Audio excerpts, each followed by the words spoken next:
For all the lamentation about the level of rhetoric in this trumped-up election year, the race between Donald Trump and all but certain Democratic nominee Hillary Clinton is already shaping up to be a debate over America's global role of the kind we haven't had for decades, perhaps since the last America First movement of the late 30s.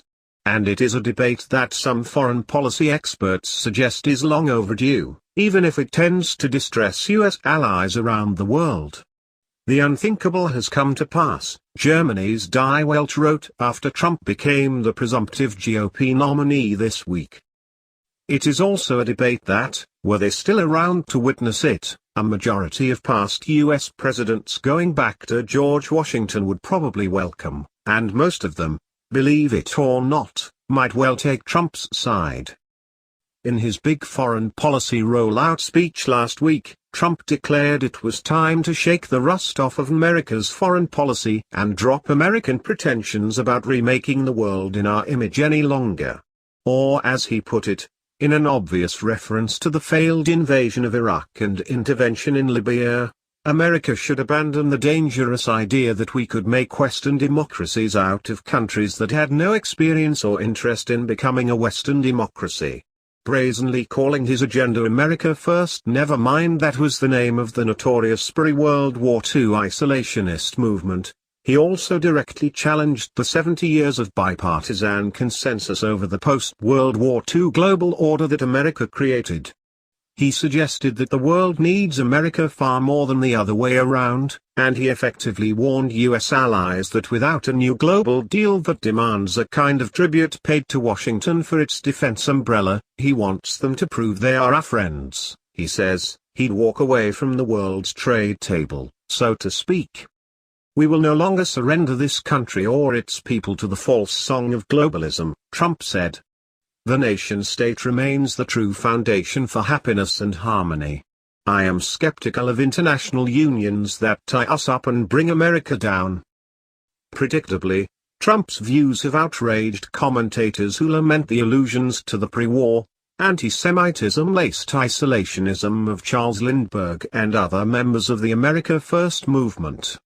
His statements have also invited mockery from allies of Clinton, who as a pro-interventionist former Secretary of State sees Trump's turn away from the world as a naive and dangerous anachronism. Madeleine Albright, a mentor to Hillary on foreign policy and, as a refugee from Nazi Germany, a lifelong and passionate advocate of the idea that America is the indispensable nation in overseeing global order, accused Trump of historical illiteracy. Maybe he never read history or he doesn't understand it, former Secretary of State Albright told reporters in a conference call organized by Clinton's campaign. Trump does appear to be giving short shrift to, and perhaps does not fully comprehend, a lot of the history that underlies America's modern approach to the world. He doesn't always make sense when he talks about foreign policy, calling at once for steadiness and unpredictability, a military buildup and a major war on ISIS, but also restraint in the use of U.S. force overseas. In March, he embraced NATO in one interview and then declared it obsolete 6 days later. He speaks of upgrading NATO's outdated mission and structure, grown out of the Cold War, to confront our shared challenges, including migration and Islamic terrorism, without appearing to understand that NATO has been engaged in that very enterprise for at least a decade, especially in Afghanistan. He is cavalierly dismissive of the international alliance and trading system that grew up in the ruins of World War II, and which many experts would say helped to win the Cold War and preserve American dominance. He has also said things so offensive, openly embracing torture and other war crimes, such as killing the wives and children of terrorists, promising to ban all Muslims from entering the U.S. and to round up and deport every one of the 11 million illegals, that even many Republicans are horrified, saying such policies would undercut whatever moral authority America still has on the world stage. Some of his proposals, like imposing 45% tariffs on Chinese goods, could seriously disrupt or even destroy the world trading system, causing a global depression. But Trump is also correct in suggesting that the current global system is an aberration in American history, that it may not be sustainable forever under current conditions, and that America should focus more on fixing our own economic house for a long time to come, a view shared, incidentally, by Barack Obama, who loves to say it's time to focus on nation building at home. The U.S. share of global defense spending has soared to more than a third of the total, while the American economy has dropped in size to 1/4 of global GDP. America spends more in total than the next 7 largest countries combined: China, Saudi Arabia, Russia, Britain, India, France, and Japan. And to what end exactly? No one can quite say. Since the end of the Cold War and the breakup of the Soviet Union, we've lacked a coherent foreign policy, Trump said in his speech. This is also arguably true. From Bosnia to Kosovo to Iraq, America has bounced around from idea to idea and intervention to intervention. From the idea of humanitarian war to the idea of preventive war. There is nothing even close to the ragged consensus that existed over Cold War containment. So Trump may be an id with hair, as Hillary Clinton calls him, but at least when it comes to his foreign policy views, he's an all-American id. His America First campaign theme has far deeper roots in the history of this country than most pundits are acknowledging. Indeed, Trump shouldn't be dismissed as a mere apostate in his view of America's role in the world, against the backdrop of all 239 years of America's existence. He represents more a reversion to the American norm. Trump, in condemning one of the worst instances of American overreach in U.S. history, the Iraq invasion, declared in his speech, "The world must know we do not go abroad in search of enemies." The line was an allusion to the famous injunction of John Quincy Adams in 1821 that America does not go in search of monsters to destroy. She is the well-wisher to the freedom and independence of all. She is the champion and vindicator only of her own. Adams went on to warn, somewhat presciently, America should know that once enlisting under other banners than her own, were they even the banners of foreign independence, she would involve herself, beyond the power of extrication, in all the wars of interest and intrigue, of individual avarice, envy, and ambition, which assume the colors and usurp the standard of freedom. The fundamental maxims of her policy would insensibly change from liberty to force. Read today, Iraq. Trump is consciously invoking this tradition, hence his line about the futility of trying to forcibly transform nations, like Iraq, and the Adams allusion was quite intentional, a senior Trump campaign official told me. Several sections of the speech were intended as a return to several foreign policy directives from our founding generation, he said. Among them were a Hamiltonian emphasis on having financial independence through manufacturing, and seeking to avoid complex foreign entanglements. Most modern internationalists, both Democratic and Republican, have long since relegated John Quincy's injunction to history, that of a 19th century America that was still a developing country and wanted only to be left alone. The internationalists have been, until now, so dominant and sure of themselves and the post-war system that in recent years no one has questioned it, though the unilateralist George W. Bush administration did an effective job of largely ignoring its institutions, especially NATO, in its first term. Unwinding this system today is almost unthinkable. American power overlays every region of the planet, and it supplies the control rods that restrain belligerents and arms races from East Asia to Latin America, if not always successfully, as we've seen in the Mideast and Afghanistan. Nor does Trump appear to be going so far as to say he wants to withdraw from the global system. To all our friends and allies, I say America is going to be strong again. America is going to be a reliable friend and ally again, he said in his speech, but he does seem willing to renegotiate the terms and conditions for it, as well as America's role in it. When Adams gave his Monsters Abroad speech, he was only channeling the fundamental beliefs of the founders, starting with his father, John Adams, and his mentor, Thomas Jefferson, who warned against entangling alliances abroad.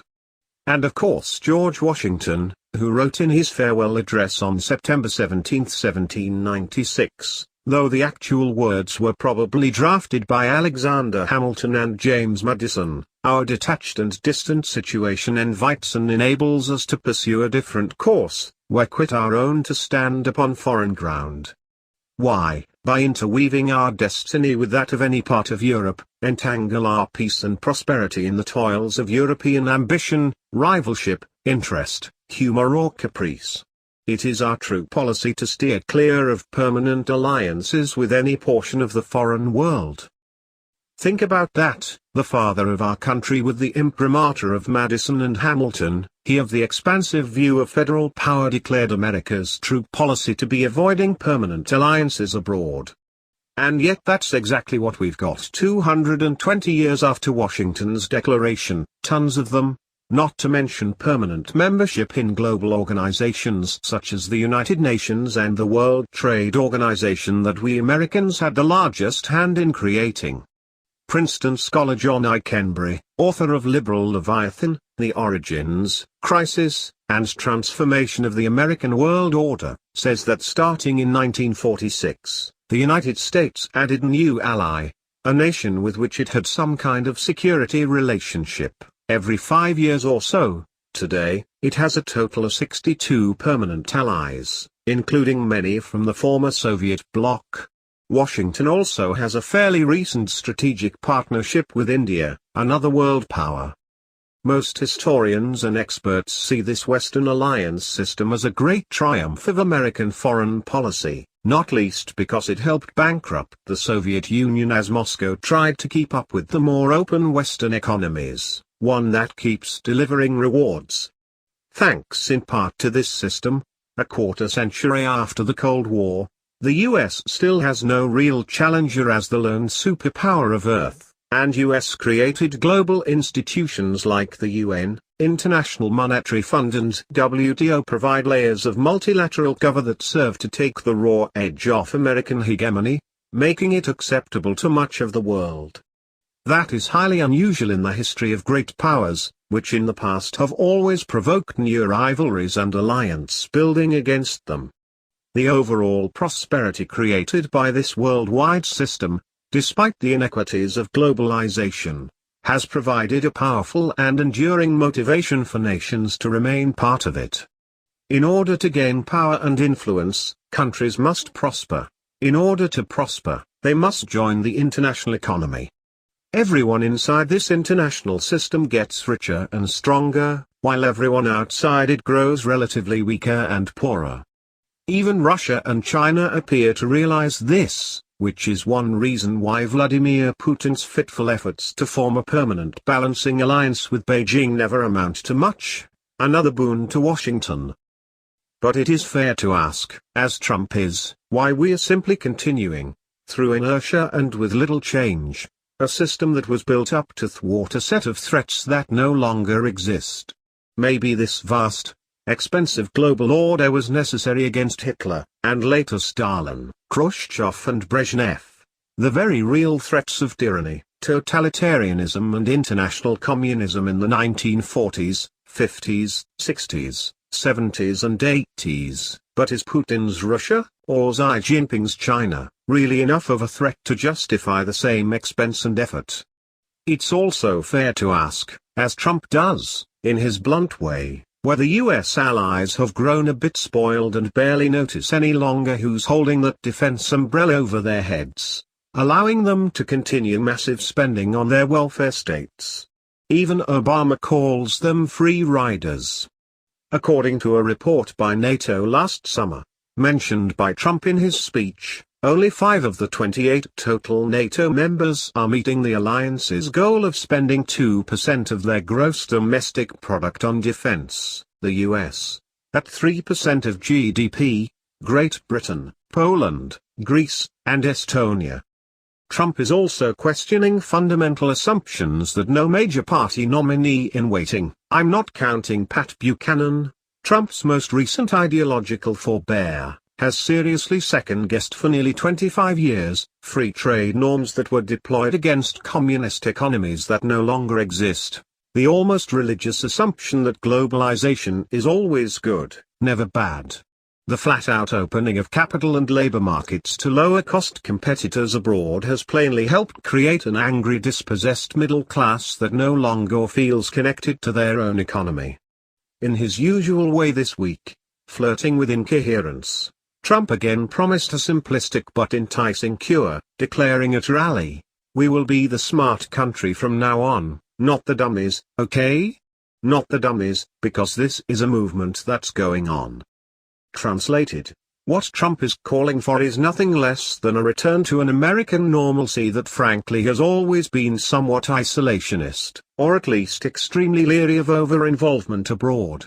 America first is Trump's way dismissing what many Americans once viewed, and many still do, as a necessary evil, the entire globalized system of which America is in effect a guarantor.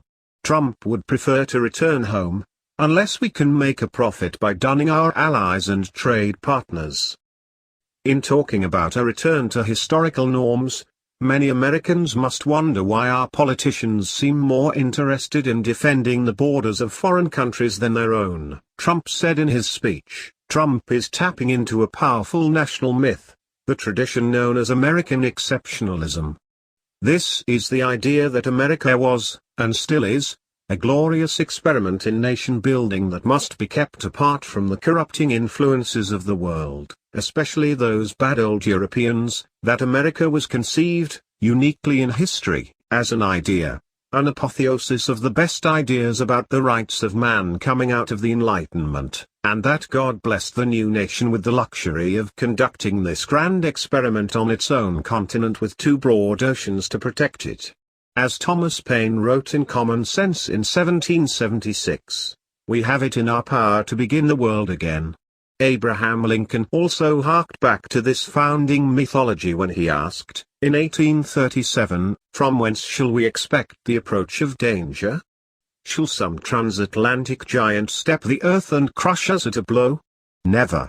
All the armies of Europe and Asia could not by force take a drink from the Ohio River or make a track on the Blue Ridge in the trial of 1,000 years. If destruction be our lot, we must ourselves be its author and finisher. Why are we dreading all this old history and having this debate now? It's not just the arrival of Trump on the scene, it's also the mood he has tapped into, the reason his candidacy took off. Trump is exploiting much of the self-doubt already set into motion by the launching of a completely unnecessary war in Iraq, which seriously damaged the post-war alliance and trading system by grossly abusing America's position within it. The Iraq War was made possible only because American governments after the Cold War had kept the mantle of leader of the free world, and George W. Bush convinced himself that his war was part of that tradition. It was not, and in the aftermath of that disaster a pendulum swing back to John Quincy Adams' restrained well-wisher tradition was probably inevitable. This could be a problem for Hillary Clinton, whom Trump has begun hammering, as Obama did before him in 2008, for voting to authorize the Iraq invasion, if it turns out that Trump has better captured the American temper. Clinton fully supports this global system and America's oversight of it. She flew around the world several times as Secretary of State to defend the just exercise of American power. According to Mark Landauer's new book, Alter Egos, Hillary Clinton, Barack Obama, and the Twilight Struggle over American Power, this isn't just political expediency, she genuinely has the instincts of an interventionist hawk. She will no doubt continue to defend the system heart and soul, as will her husband, Bill Clinton, who was known in his time as the globalization president. There is no longer a clear division between what is foreign and what is domestic, he said at his first inaugural in 1993, and reiterated the point in his final foreign policy address in 2000. Both sentiments now appear to be outdated in this time of Trump. Hillary Clinton will have a good case to make. If a Trumpian America really did withdraw behind its oceans, what would we likely see unfolding overseas? Probably a restoration of the old power jostle that has sent humankind back to war for many millennia. Suppose, with the end of the Soviet Union, America had mysteriously disappeared as well, or more realistically had retreated to within its borders, as it had wanted to do ever since the end of World War II. Japan would likely have nuclearized and bid for regional hegemony with a nuclearized China. Europe would have had no counterbalance to yet another descent into intra-regional competition, and lacking the annealing structure of the post-war Atlantic Alliance may never have achieved monetary union. Russia would have bid for Eurasian dominance, as it has throughout its modern history and now appears to be doing again. Most important of all, the global trading system, which the United States virtually reinvented after World War II, would almost certainly have broken down, killing globalization in its infancy. Perhaps that might have been good for some Americans, especially the manufacturing workers who have watched their jobs lost by the thousands to cheap overseas competitors. But most data show that globalization has created a far wealthier, if unequal, world overall. And the absence of a globalized, open economy in turn would have accelerated almost all of the above developments. A major war of some kind would be extremely likely. And given the evidence trail of the past century, the US would likely end up being pulled in again, this time, to a conflict in a high-tech, nuclearized and very lethal age of warfare. Instead, today, the American-led international system has managed to restrain the behavior of the next two great powers, China and Russia, through such institutions as the WTO and, yes, even the despised UN Security Council. China, for all of its aggressive behavior in its own backyard in East Asia, especially the South China Sea, has been a fairly benign player globally. It has cooperated in containing Iran's nuclear program through the UN, contributed to peacekeeping in Africa, and it has been prevented from declaring unity with Russia because of all its international trading interests, especially in the United States. Russia under Putin has also restrained its roguish behavior in spite of its move into Ukraine. It too signed onto the Iran deal and is negotiating in Geneva over a truce in Syria. Clinton will argue all this, playing up her part in it, of course, and more. But if she's perceived as too hawkish, and too much of a pro-globalization one-worlder, it still could hurt her at the polls. A new Pew Research Center poll finds that most Americans say it would be better if the US just dealt with its own problems and let other countries deal with their own problems as best they can, according to Pew. Surveys in recent years have shown a decided shift among Americans, a majority of whom now view globalization as a negative. Whose view will win? There are limits to how much change a president can really effect, and inevitably even a Trump administration would probably maintain most of Washington's now entrenched role of global overseer. But it's worth asking how much he would be able to pare it back or disrupt it, and whether a badly divided America can, or wants to, sustain this role forever. One thing is certain, Trump truly is standing on the shoulders of giants in questioning it. And perhaps it is long past time, given the warnings of our founding fathers. After all, they were right about a lot of other stuff, to engage in a true debate about the domestic costs of globalism. The real question is whether, even if he wanted to, Trump could manage to tinker very much with a world system that appears to be a natural evolution of America's rise to superpowerdom. Oddly enough, it all came about as a historical accident. For most of America's first century of existence, U.S. policy abroad was constrained by the Monroe Doctrine, which restricted U.S. intervention abroad, with the exception of the Barbary pirates, to the goal of preventing European intrusions into this hemisphere. That began to change with Teddy Roosevelt, but even he knew it wasn't going to be easy.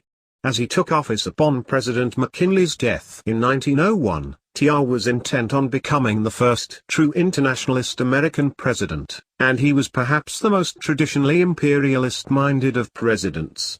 Initially, he confined himself to reasserting the Monroe Doctrine, mainly in an effort to secure the new Panama Canal for trade and to rid the New World of lingering European claims in Cuba and Latin America, which had led to the Spanish-American War. When the first major global crisis of his tenure, the Russo-Japanese War in the Far East, erupted, He declared at first that America would remain neutral. But America had growing trade interests in the Pacific, having recently taken possession of the Philippines and a territory called the Hawaiian Islands, and Roosevelt was a keen student of geopolitics. He presciently predicted Japan's victory over troubled Tsarist Russia in 1905, and just as presciently worried about the small island nation's growing power. In a dozen years the English, Americans, and Germans, who now dread one another as rivals in the trade of the Pacific, will have to dread the Japanese more than they do any other nation. Worried about the rise of the Japanese in the Pacific, TR stepped in and negotiated the Treaty of Portsmouth between Japan and Russia. It was a first foreshadowing of the U.S. president's arbitrator-in-chief role that would become familiar to later generations. But Roosevelt, fearing like his predecessors excessive American entanglements, later retreated partially from East Asia, lamenting after the Philippine War that America lacked the stomach for empire, as historian H. W. Brands has written. Still TR had cracked open the door to a new path in American history, and America's gradual engagement in global, as opposed to hemispheric, politics proceeded in fits and starts from there. But again, it was cautious. TR's successor but one, Woodrow Wilson, is still seen today, especially by conservatives, as a crusading idealist who led America down a path at odds with its interests and 19th-century nativist traditions. In fact, like every American president before and since, Wilson was dragged reluctantly into the world. When World War I erupted in Europe in 1914, Wilson, like TR before him, at first responded in traditional American fashion. He declared neutrality. Later he proposed playing an arbitration role not unlike the one TR undertook in the Russo-Japanese War. In 1917, German aggressiveness provoked America to enter the war in Europe, though there was more of a domestic motive than is often remembered, the notorious Zimmermann telegram, in which Berlin pledged to help Mexico regain the American territory it had lost in 1848 in return for an alliance, was a key trigger. Bolshevized Russia also represented for the first time an ideological threat. That led Wilson to turn exceptionalism on its head. If America was going to get dragged into a world war, then it would make the world safe for democracy, Wilson said on April 2, 1917, in asking Congress to declare war. America would use the war to remake the world in its image so that dictators and monarchs couldn't start another one. Eikenberry points out that the paradox of Wilson's agenda was that he wanted to avoid involvement in European politics, so he pursued a vision that entailed the utter transformation of European politics. Wilson, a former Princeton University president who had made his scholarly reputation as a political philosopher, knew he was treading on sensitive ground as he consciously sought to bridge the two American eras, the gap between Quincy Adams' warning and what he, Wilson, saw as America's emerging global world role. You know that the United States has always felt from the beginning of her history that she must keep herself separate from any kind of connection with European politics, he told an audience in England. But she is interested in a partnership of right between Europe and America. At another point, he reassured the U.S. Senate, there is no entangling alliance in a concert of power. But out in the heartland, and among their representatives in Congress, many Americans continued to believe that John Quincy Adams was still right. Wilson himself failed, finally, to impose a new international structure. His League of Nations went down to defeat in the Senate when Henry Cabot Lodge, chairman of the Foreign Relations Committee, refused to sign off on Article 10, which obligated all League members to intervene in the event of aggression against other members. Lodge's objection, of course, was merely the old fear of entanglement, and his unilateralist justification for this stance was very much along the lines of the thinking of today's unilateralism. Thanks in part to Lodge, and to Wilson's overreaching, American isolationism enjoyed a resurgence in the interwar years. The hapless Wilson died embittered, paralyzed by a stroke, to be replaced by a self-described normal Republican president, Warren Harding, who never brought up the league again, and was followed in succession by two other isolationist GOP presidents, Calvin Coolidge and Herbert Hoover. "We have torn up Wilsonism by the roots," Lodge crowed after Harding won in a landslide. That was followed by other abject failures of international law, especially of the 1929 Kellogg-Briand Pact outlawing war. "The effort to abolish war can come to nothing," Walter Lippmann wrote, "unless there are created international institutions, international public opinion, and international conscience which will play the part which war has always played in human affairs." He was right, but American internationalism would lay dormant for another decade, until December 7, 1941. Like Wilson, Franklin D. Roosevelt decided that if he was going to get involved overseas he would correct the mistakes that Wilson made. He would do more than just create a League of Nations, and he would fix the weaknesses in Wilson's League. We will not accept a world, like the post-war world of the 1920s, in which the seeds of Hitlerism can again be planted and allowed to grow, FDR said.